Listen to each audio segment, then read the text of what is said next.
Welcome back to the channel, guys. This is VIN3118. This is a 2020 paint code 223, which is Caviar with LA20 black interior, and in Oklahoma on Auto Trader private seller exchange, 63,000 miles for $55,000. That is a smoking price if everything else checks out. So we'll dive into that here in a minute, but it looks like it is a Texas and Oklahoma car, and it was a one-owner car until mid-2025 last year. Production statistics: 448 out of the 2,347 were Caviar.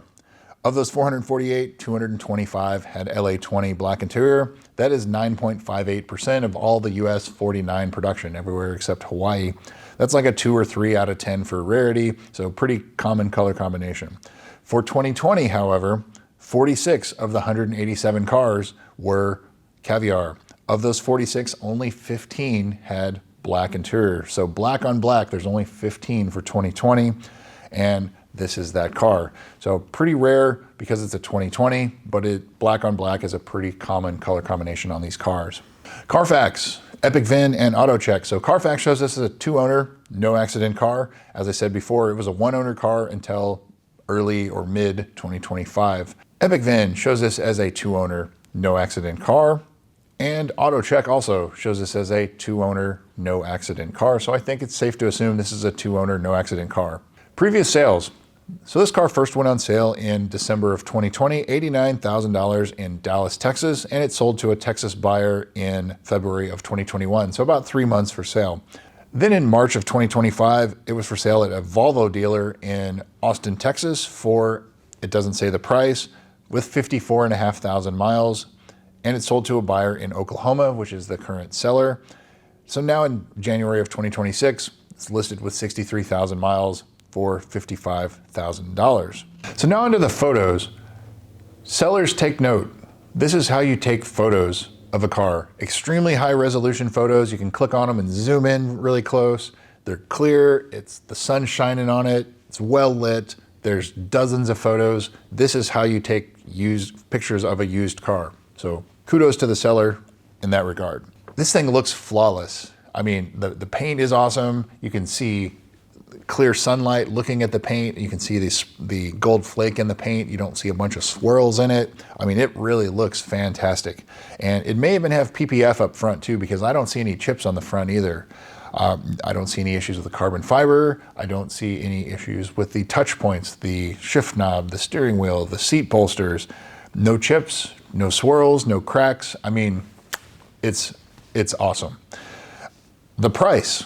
So based on previous sales, this car should probably be like lower 60s. There is one that sold last year with almost identical mileage. It had like 64,000 miles. It was also a black 2020, and it sold for $64,000, but certified pre-owned. So adding certified pre-owned can be several $1,000s that they add to the cost of this car. So with almost identical mileage, but not CPO, maybe upper 50. So the asking price of 55, it's a little low, but it's not too terribly far off. And only because it's not certified pre-owned. But I mean, the car is like perfect. It looks, I mean, outstanding. So, you know, if you're seeing this, kudos to you for buying a fantastic example. But this car, I would say it's priced a little bit low.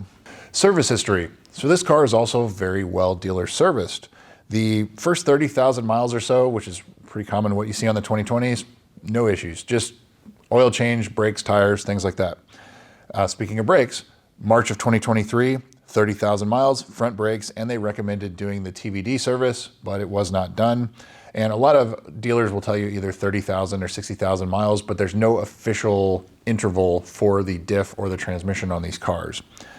November of 2023, at 40,000 miles, they replaced a missing bumper grill trim. So I'm not sure what that is, unless it's the grill surround or one of the grill pieces.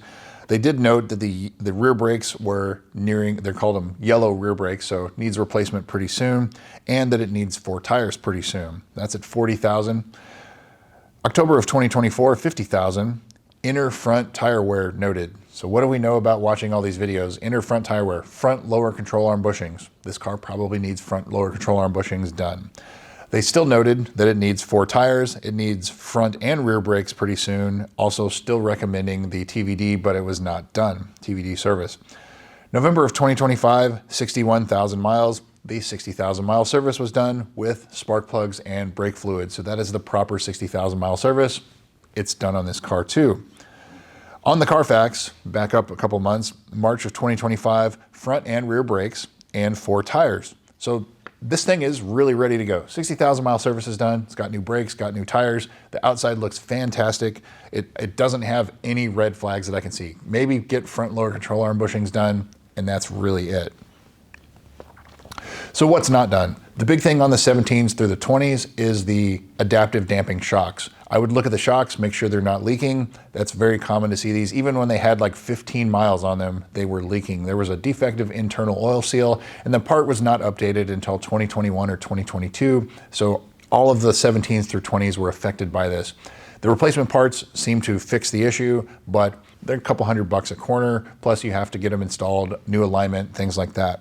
The carbon fiber trim on the interior is all original, so if you're gonna take this car to a cold climate, fully expect that it will eventually start delaminating like all these cars do. But that's it. I mean, this car it's well sorted, it looks fantastic, it has no accidents, it's 2 owners, it's Southern driven, it's priced low. I mean, it really checks all the boxes. I'm getting goosebumps just thinking about it.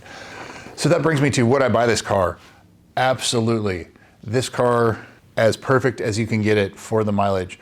It's the last year, it's nearly flawless looking, it's perfectly serviced, it needs nothing, it's ready to go. And it's priced low. So yeah, I would buy this car in an instant. And if I wasn't also always looking for a flare yellow, I don't really need 3 JSFs, but the flare yellow will be the 3rd when that time comes. Anyway, I'm off topic. Yes, go out and buy this car. There is nothing wrong with this car that I can tell on my end, where usually, I'm digging pretty deep, I see nothing. Go buy this car. VIN 3118, definitely a great one. If you did buy this car, tell me in the comments, because I want to know who bought this car, because it's a fantastic buy. Thanks again for watching, guys, and we'll see you soon.